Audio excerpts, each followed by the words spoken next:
Hey, in this video I'll show you 5 of my favorite strategies to land a job with no relevant experience. So if you just graduated university or if you just want to switch job to another industry, this video might help you. In fact, these are the same strategies I used to land a job in consulting in a competitive firm like PwC with no relevant experience. Hey, it's Matty Caffey from Primal Career, the channel where I help you stand out in your applications to land your future job. If it's not done already, subscribe to this channel so that you won't miss any future of my videos that might help you get your next job. Who knows? You might be in what I call the paradox of job search. You need experience to get a job, but you need a job to get experience. And some people get stuck in that loop for too long. And so today you're gonna learn 5 ways to differentiate yourself to land a job with no relevant experience, and those are strategies not a lot of people talk about. And spoiler alert, those are not common tips like make a good resume, a good LinkedIn profile, or network. Also, make sure you stick around because at the end of the video, I'll share with you a complete checklist to make a CV, even if you don't have a lot of experience. That's great and all, but how do I know that these strategies you're about to tell us will work for anyone who don't have a lot of experience? Right, a little bit of context here then.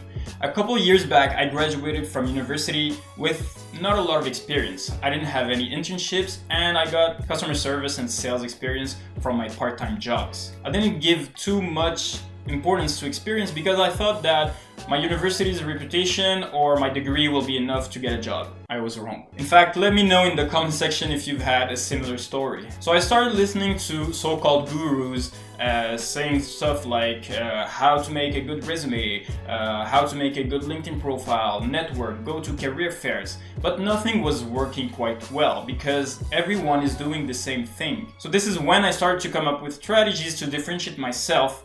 And those are the same strategies I'm about to share with you, starting with number 1, take responsibility. I was browsing on YouTube, as usual, in the job search niche, when I stumbled in many comments saying the same thing, blaming others for their own mistakes. For example, this person says, all the employers only want people with experience, and no matter how much you sell yourself or show how confident you are, they will never hire you.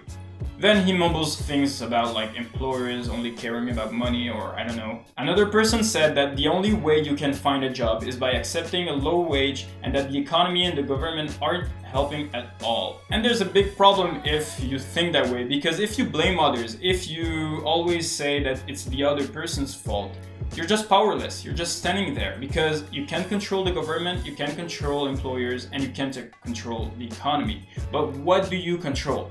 Yourself. What I want you to do is put aside these negative thoughts and take responsibility. I'm sorry to say, but if you spend 2 years with no jobs, at the end of the day, it's your fault, and I'll explain why later on.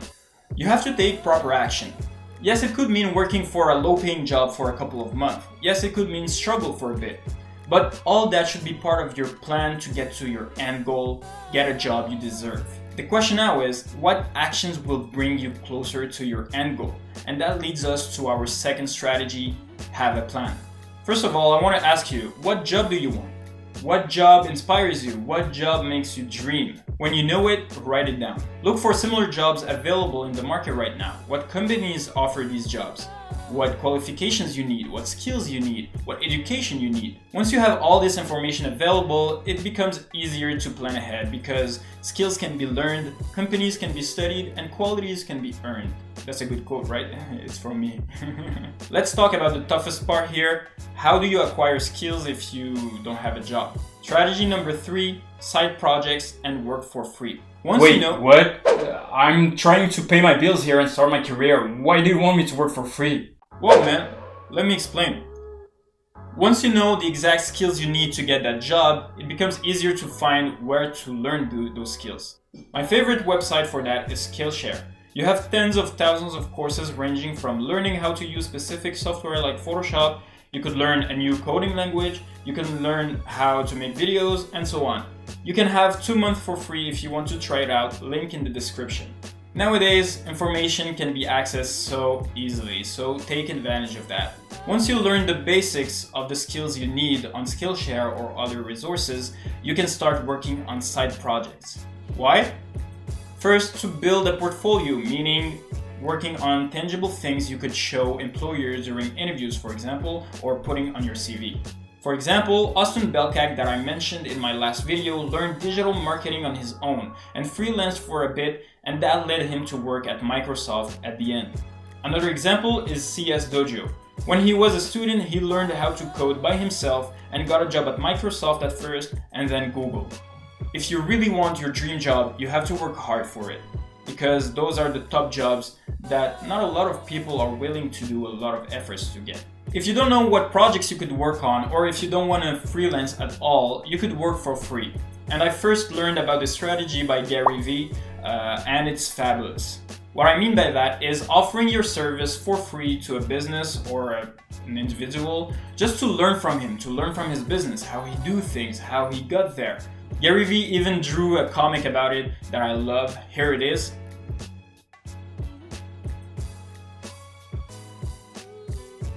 And I love it because what's better than learning from someone who achieved what you want to achieve yourself?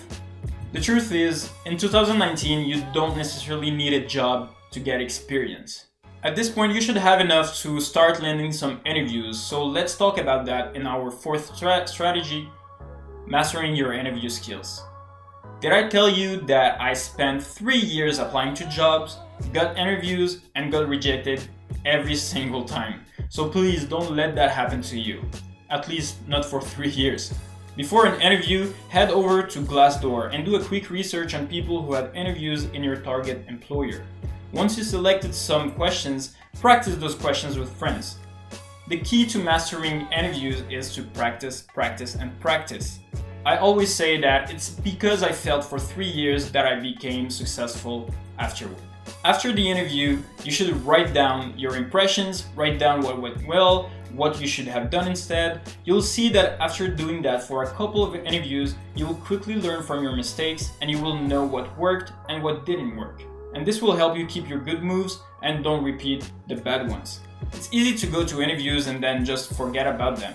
And then when we ask you, hey, how was your interview? You will just say like, it went well, it didn't went well. But you don't know exactly why, and by writing down your impressions, you will know exactly why it went well or why it didn't went well. And knowing exactly what worked and what didn't work will help you later on to land more offers. Let's move on to our last strategy just before I share with you my bonus guide that will help you stand out in your CV even if you don't have a lot of experience. Strategy number 5, know how to sell yourself. I wanted to tackle this concept because it's the most important thing you need to master on your CV, but during interviews as well, when you don't have a lot of experience. Why? Well, usually experience and accomplishments are the only things that will prove your worth. And if you don't have a lot to show, well, you still need to prove your worth. That's why it becomes even more critical for you to know how to sell yourself, because you only have like 1 or 2 experience, for example, compared to another one who has like maybe 6 experience. If he explains well 3 or 4 and didn't explain well 2, it doesn't matter for him, but for you, it will make or break the interview.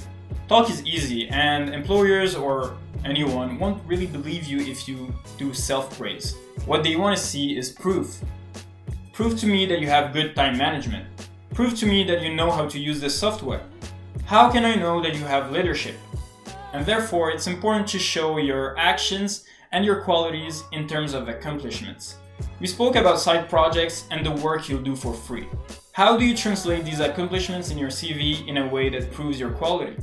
You may have some basic experience like in sales or customer service in a call center. How do you translate these jobs in skills employers actually look for? I wrote a thorough guide giving you all the qualities, skills, and accomplishments you may have had in these jobs. All you have to do is plug them in sentences in your CV or during a job interview. Easy. If you're interested in it, please download it. It's in the description of this video and it's free. I hope these strategies will help you in the quest we all share, finding a job that inspires us and that will bring us joy. Let me know in the comment section below, what strategy will you try first? Are you gonna make your plan? Are you gonna acquire new skills? Or are you gonna practice your interviews? let me know in the comment section. That's it for me. As usual, hit the like button if this video helped you in any way, share it with a friend, and make sure you subscribe so that you won't miss any future of my videos that might help you land your future job. So I'll see you in the next one. Ciao!